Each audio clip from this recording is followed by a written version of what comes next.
Good morning আমার প্রিয় দর্শক বন্ধুরা, কেমন আছেন আপনারা সবাই? আশা করি ভালো আছেন, আমরাও ভালো আছি। আমি সুপর্ণা, আমার এই ঘরে বাড়ি চ্যানেলে আরও একটা নতুন ব্লগে আপনাদের সবাইকে স্বাগত জানাই। আজকে হয়ে গেল বুধবার, আর আজ থেকে আবারও ভোর ভোর ওঠা শুরু করেছি, কারণ মেয়ের স্কুলের ছুটির দিন তো প্রায় শেষ হতে যাচ্ছে। এই সপ্তাহটা তো অর্ধেক হয়েই গেল, আর শুধুমাত্র সামনের সপ্তাহ, তারপর থেকেই তো স্কুল খুলে যাবে। এবার ভাবছি যে বেলা করে উঠে অভ্যাস করে নিলে তারপরে স্কুল খুলে গেলে মুশকিল হয়ে যাবে। সেই কারণে ভাবছি না, আর ঘুমিয়ে থাকলে হবে না, ভোর ভোর উঠে যায়। তো উঠেছি 5টায়, এখন ঘড়িতে হয়েছে 7টা।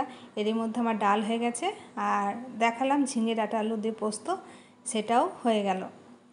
এখন এই বিট ভাজা চলছে, বড়মশাই দুখানে বিট নিয়ে এসেছিলো। আর সিজনের জিনিস সিজনেই ভালো লাগে, অফ সিজনে ভালো লাগে না, কিন্তু তাহলেও এনেছিল। সে কারণে একটুখানি গাজর দিয়ে দুটোকে একসাথে গ্রেট করে নিয়ে কালো জিরে কাঁচা লঙ্কা দিয়ে ভেজে নিচ্ছি।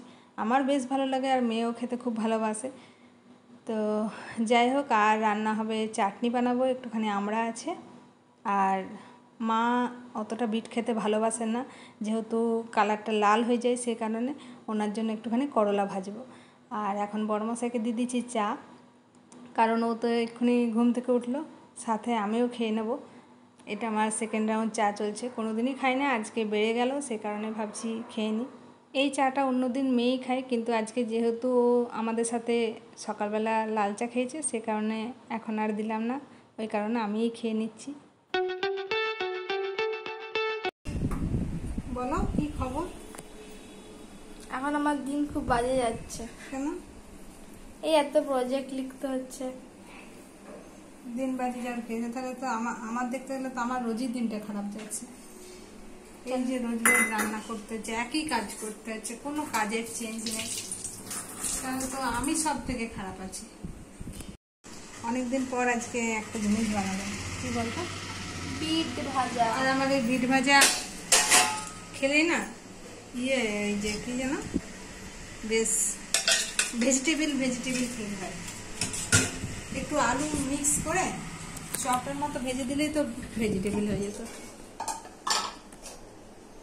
তাই নাই কি?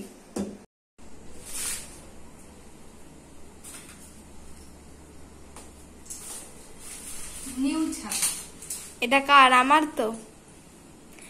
কারণ নতুন তোর থেকেই কেন শুরু হবে রে? কারণ তুমি জানো যে তোমাকে একটা ছাতা আবার আগের বছরই এনে দিয়েছিল। ঠিক আছে, এটা আমি কয়েকদিন ইউজ করবো। কেন আমি পুরনো ইউজ করবো? ঠিক আছে, নিয়ে নিবি, এটা ভালো। কেমন লাগছে ছাতার কালারটা? ভালো আছে? হ্যাঁ। আচ্ছা, আমার এই ছাতা দেখে একটা কথা মনে পড়লো।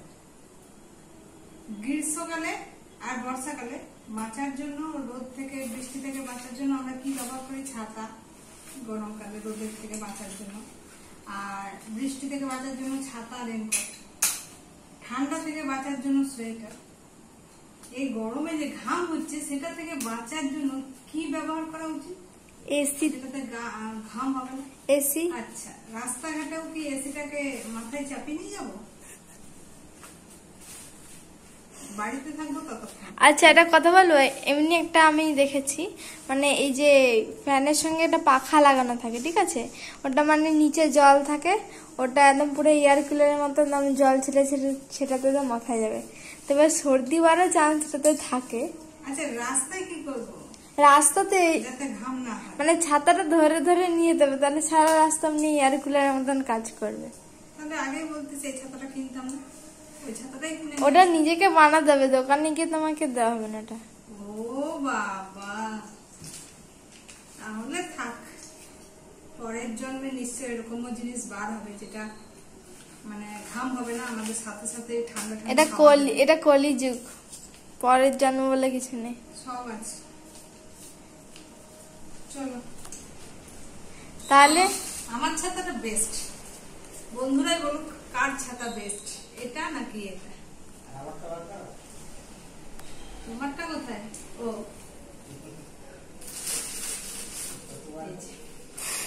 সব থেকে বেস্ট কোনটা আমাদের তিনজনের? এটা হলো বরের ছাতা, এটা হলো গিন্নির ছাতা, এটা হলো কন্যার ছাতা। আচ্ছা দাঁড়াও, দেখো তোমার যে বরের ছাতা, ওটা এটা ক বছরের, ওটা একটু বলে দাও। এটা হার্ডলি হবে হয়তো আর কত বছর, 8 বছর হবে হয়তো। তো এটা এটা দার্জিলিং থেকে আনা হয়েছিল। হ্যাঁ, আর আমার হাতে যতদিন ছিল এটা মানুষ ছিল, আর আমার হাত থেকে যবে গেছে সেদিন থেকে এটা ছাতা হয়ে গেছে। তো সব থেকে ভালো কালার আমার ছাতারই আছে, ঠিক আছে? বন্ধুরাই বলবে কমেন্টে। কমেন্ট করতে কিন্তু ভুলো না। এখন ঘড়িতে হয়ে গেছে 8টা। ভাবলাম আজকে আর টিফিন খাবো না, কিন্তু বর্মশাই ছাতার সাথে সাথে যে আমার প্রিয় জিনিসটাও নিয়ে এসেছে, কি করে মুড়িটা না খেয়ে থাকি। তো শেষমেশ মুড়ি খেতেই হলো, আর এই চপ মুড়ি খাওয়ার পর তো চা খেতেই হবে। তো সে কারণে চা বসিয়ে দিচ্ছি। কিন্তু ফোনে এখন এই রোস্টেড টি প্রায়ই দেখছি, আর যবে থেকেই দেখছি সেদিন থেকেই ভাবছি যে বানিয়ে দেখব খেতে ভালো লাগে কিনা। তো আজকে বানিয়েই ফেললাম। তো যাই হোক, খেয়ে দেখা যাক যে খেতে কেমন হয়েছে।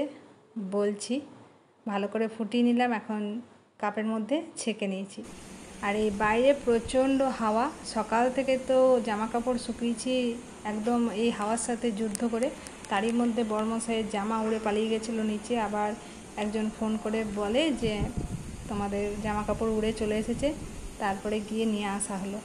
তো যাই হোক, বাইরে এখন হাওয়াটা তো বেশ ভালো লাগছে, সেই কারণে বসে পড়েছি। এখন ডিনার বানাতে হবে।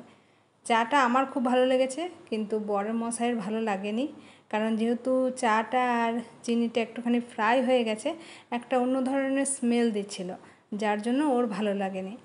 তো আমার কিন্তু বেশ ভালো লেগেছে, আমার খারাপ লাগেনি। আর কি, ডিনারে আজকে রুটিও বানাতে হবে, সাথে আবার তরকারিও বানাতে হবে। গরম গরম ডিনারটা বানিয়ে খেতে বসে পড়েছি। আর আজকের মতো ব্লগটা এই পর্যন্তই রাখছি। আবার খুব শীঘ্রই ফিরে আসবো নতুন একটা ব্লগ নিয়ে। ততক্ষণের জন্য আপনারা সবাই সুস্থ থাকুন, ভালো থাকুন।